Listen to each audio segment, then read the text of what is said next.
સમાચાર જામનગરથી મળી રહ્યા છે, જ્યાં ખેલાડીઓ થોડા નારાજ ચાલી રહ્યા છે। ખેલ મહાકુંભના ખેલાડીઓએ પોતાની નારાજગી વ્યક્ત કરી છે, કારણ કે તેમને પ્રમાણપત્ર નથી મળ્યા।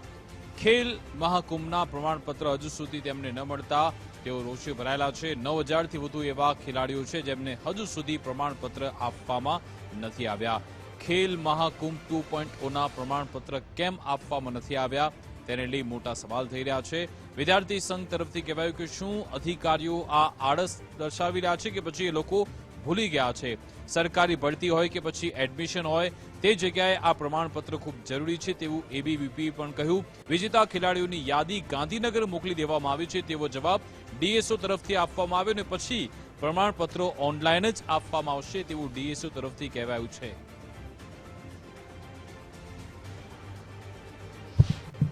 ખેલ મહાકુંભ 3.0 2024નો ખૂબ જ સફળતાપૂર્વક આયોજન થયેલ છે અને જેના વિજેતા ખેલાડીઓને ઇનામની રકમ પણ મળી ગયેલ છે। જ્યારે પ્રમાણપત્ર ચાલુ વર્ષે ઓનલાઈન આપવાના હોય અને ઓનલાઈન આપવા માટેની સંપૂર્ણ વિગતો છે એ અત્રેની કચેરી દ્વારા હેડ ઓફિસ પહોંચાડેલ છે।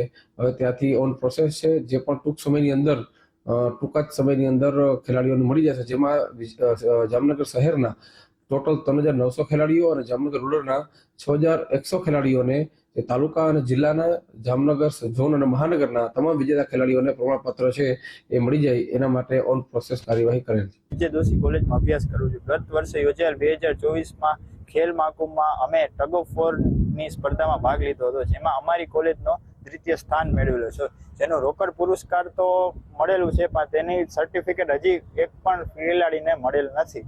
અને આવા ઘણા ખેલાડીઓ છે જેને સર્ટિફિકેટ હજી સુધી પ્રાપ્ત થયેલ નથી। અત્યારે ચાલતો ખેલ મહાકુંભ 3.0નું પૂર્ણ ભાગનું જામનગર જિલ્લા ક્ષેત્રે ટૂંકમાં પૂર્ણ થઈ ગયું છે, છતાં પણ હજી 2.0નું સર્ટિફિકેટ ખેલાડીઓને મળ્યું નથી। 2024-25નું જે ખેલ મહાકુંભ આયોજન થયું હતું ગુજરાત સરકાર દ્વારા, જે ખેલ મહાકુંભના સર્ટિફિકેટો છે હજી વિદ્યાર્થીઓ સુધી પહોંચ્યા જ નથી। વિદ્યાર્થીઓ છે દર વર્ષે ખેલ મહાકુંભમાં પાર્ટિસિપેટ કરી અને ક્યાંય ને ક્યાંય એના સર્ટિફિકેટો રાહ જોઈ રહ્યા હોય છે કે કોઈનો ક્રમ પહેલો, બીજો અથવા ત્રીજો આવ્યો હોય તો આ બધા સર્ટિફિકેટો છે અને આગળ ગેમ રમવામાં કે યુનિવર્સિટી લેવલે આ બધા સર્ટિફિકેટ કામ લાગતા હોય છે, પણ હજી સુધી એટલે કે વર્ષ 2025-26નું જ્યારે બીજા વર્ષનું ખેલ મહાકુંભ પ્રારંભ થઈ ચૂક્યું છે ત્યાર સુધી હજી સુધી આ બધા વર્ષના જે સર્ટિફિકેટ છે એ પ્રાપ્ત થયા નથી।